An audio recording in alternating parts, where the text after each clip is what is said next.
제2차 퀘벡 회담이 계속 진행되는 동안 클레멘타인은 해군 연맹과 적십자와 같은 여러 단체들을 방문했다. 오찬회, 다가회, 그리고 다시 오찬회가 매일 열렸다. 그리고 클레멘타인은 틈틈이 시간을 내어 집에 있는 사람들을 위한 선물들을 구하기 위해 가게를 샅샅이 찾아다녔다. 회담이 끝난 9월 17일에 윈스턴과 클레멘타인은 전년도와 같이 집에 돌아가기 전에 하이드 파크에서 하루 내지 이틀을 보내도록 루스벨트 대통령 부부로부터 초대를 받았다. 윈스턴과 클레멘타인은 퀸 메리호를 타고 9월 26일에 런던에 도착했다. 부모님들이 퀘벡에 가고 없는 동안 필자의 포대는 전에 있었던 하이드 파크로 다시 자리로 옮겼다. 클레멘타인은 10월 13일 주말을 세 딸과 함께 체크스에서 보냈다. 이때 다이애나는 아기 셀리아를 데리고 왔고 작은아버지 잭, 모페트 사촌, 그리고 위난트 씨도 왔다. 윈스턴이 다시 외국에 나가고 없는 동안 클레멘타인은 다시 자신의 바쁜 생활을 계속해 나갔다. 그러나 공식적인 접대에서 오는 압박감은 완화되었다. 그러나 클레멘타인은 남아있는 피로의 결과를 틀림없이 느끼고 있었을 것이다. 11월 초에 클레멘타인은 극단적인 유태인인 스텔른 갱이 클레멘타인의 친구이자 그 당시 카이로에서 국무차관으로 있던 모인의 경을 암살했다는 뉴스를 듣고 충격과 슬픔에 잠겨 있었다. 이 저명하고 유쾌한 사람을 몹시 존경하고 좋아했던 클레멘타인과 윈스턴은 그의 장례식에 참석했다. 클레멘타인은 전쟁이 일어나기 전에 로소라호를 타고 햇볕을 즐기며 항해하던 시절을 분명히 되살렸을 것이다. 클레멘타인은 이 항해 여행을 더없이 즐겼었다. 그러나 이 항해 여행의 주인이자 친구는 이제 잔인하게 죽어버린 것이다. 혹독한 전쟁이 일어난 지 4번째 겨울을 맞이하면서 그러한 항해 여행을 회상한다는 것은 틀림없이 다른 혹성에서 색다른 생활을 꿈꾸는 것과 같이 보였을 것이다. 어둡고 암담한 시절이 흘러간 후에 이제는 강력하게 밀려오는 승리의 물결을 흥분의 눈으로 보지 않을 수 없었다. 그러나 아직은 참아내야 할 손실이 있었고 참고 견뎌야 할 실패들이 있었다. 그럼에도 불구하고 연합군의 승리의 전진은 막을 수 없었다. 이 승리의 큰 이정표 중의 하나는 8월 말에 레클레르크 장군이 파리를 함락시킨 일이었다. 11월에 드골 장군은 휴전일 축하 기념식에 윈스턴과 클레멘타인을 초청했다. 필자도 이 휴전일 축하 기념식에 참석했다. 이때 필자는 파리 시민들이 자신들의 위대한 두 영웅인 드골과 윈스턴에게 갈채를 보낼 때의 그 감동과 기쁨과 감사의 잊을 수 없는 장면을 목격했던 것이다. 아버지께서는 작년에 그의 생일을 우리들과 함께 멀리 떨어진 테헤란에서 보냈는데 70세가 되는 금년에는 우리들과 함께 이곳에서 생일을 보내셨다. 우리들은 훌륭한 생일 만찬회를 가졌었는데 이에 대해서 필자는 일기장에다 다음과 같이 기록했다. 엄마는 거실을 꽃으로 화사하게 만들어 놓으셨다. 손님들은 사촌 비니셔, 브렌단, 맥스, 그리고 가족 3명의 여자와 넬리, 이모, 덩컨, 작은아버지 잭, 그리고 유모들이었다. 우리가 다 모였을 때 촛불이 10개가 켜져 있었다.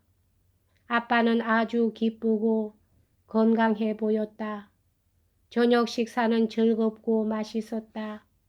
우리들은 복숭아, 생일 케이크, 그리고 진짜 크림을 먹었다. 탁자 위에는 윈스턴의 생일 선물이 쌓여 있었다. 맥스가 아빠의 건강을 위해서 축배를 들었다. 아빠의 답사를 듣고 필자는 눈물을 흘렸다. 아빠는 우리들이 가장 소중한 사람들이며 우리들의 사랑으로 인하여 위안을 받았다고 말씀하셨다. 아빠의 말은 짧았다. 그는 거의 엄숙하게 우리들 각자와 잔을 쨍하고 마주 부딪히면서 축배를 들었다. 1944년의 마지막 달에 독일군은 아르덴에서 맹렬한 공격을 가했다. 그러나 이 공격은 연합군의 진격을 막을 수는 없었어도 연합군을 심각할 정도로 저지시킬 수 있었다. 클레멘타인은 체크스에서 크리스마스 주말을 보내기 위해 많은 친구들과 친척들을 모이게 했다. 이 모임에는 작은아버지 잭과 그의 딸 클라리사, 넬리 이모들이 끼어 있었다.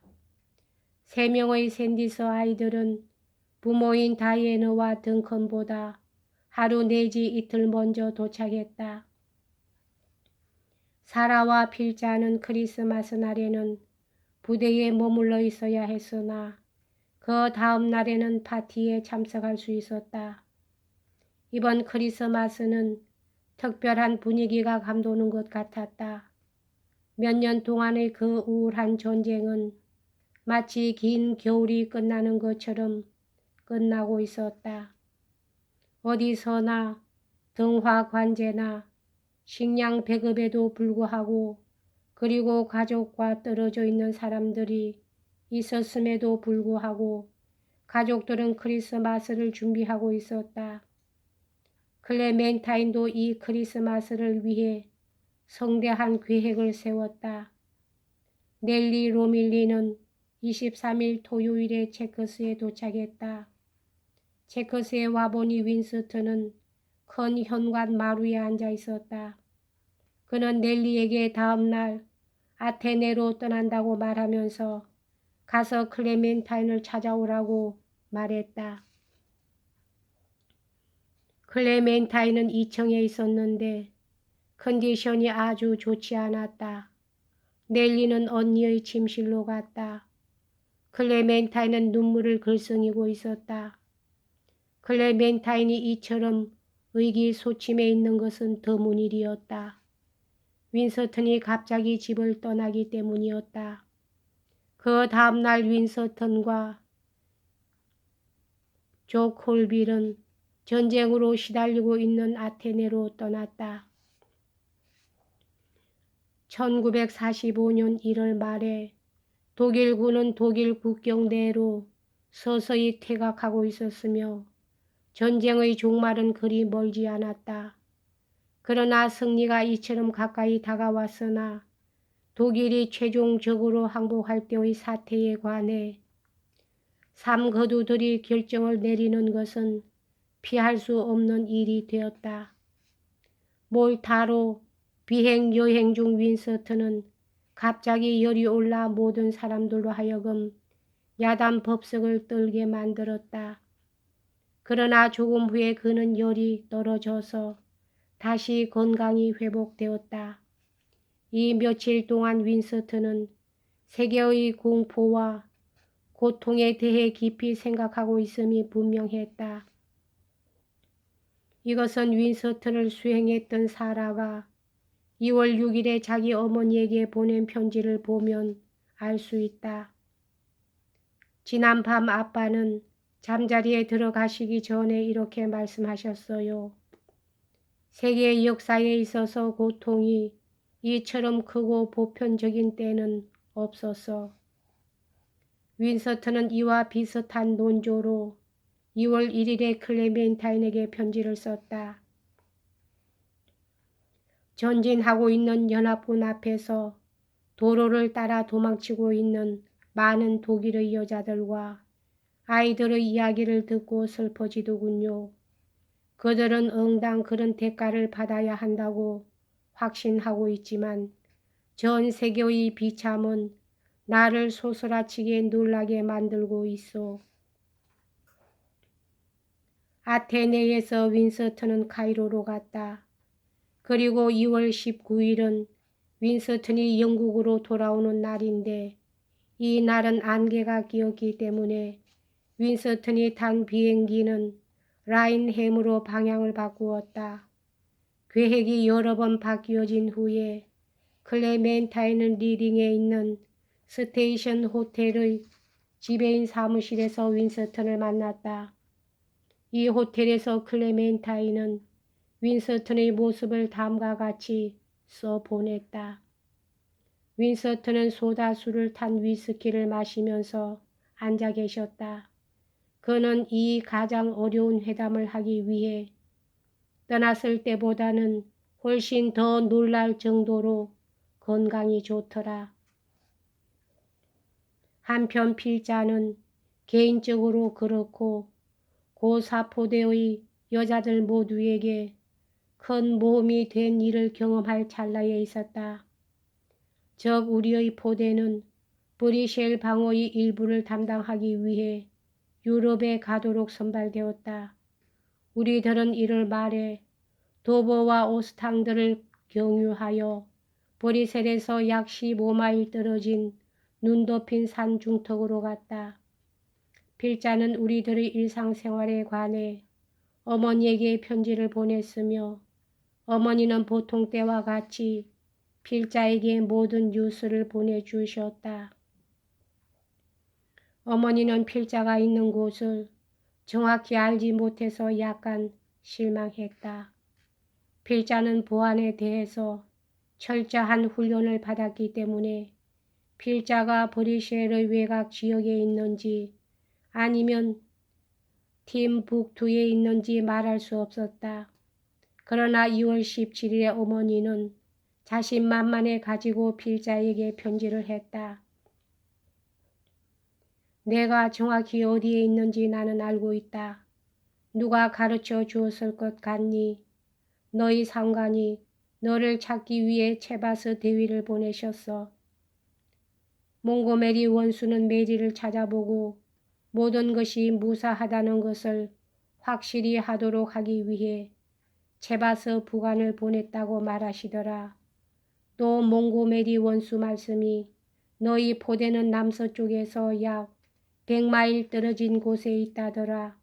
그리고 포대는 잘 은폐되어 있는 것처럼 보이며 일반적으로 사기도 아주 드높다고 하더구나. 윈스턴과 사라는 2월 16일 외국 여행에서 돌아왔다. 그 다음날 윈스턴과 클레멘타인은 버킹엄 궁전에서 저녁 식사를 했는데 이날 저녁에 관해서 클레멘타인은 2월 21일에 다음과 같이 필자에게 편지를 보냈다.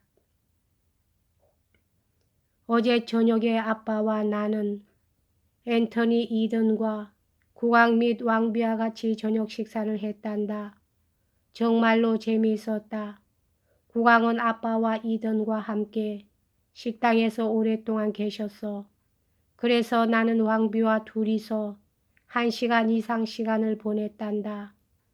그러나 왕비는 유쾌하고 재미있는 분이어서 금방 시간이 지나가 버렸다. 여기까지 하겠습니다.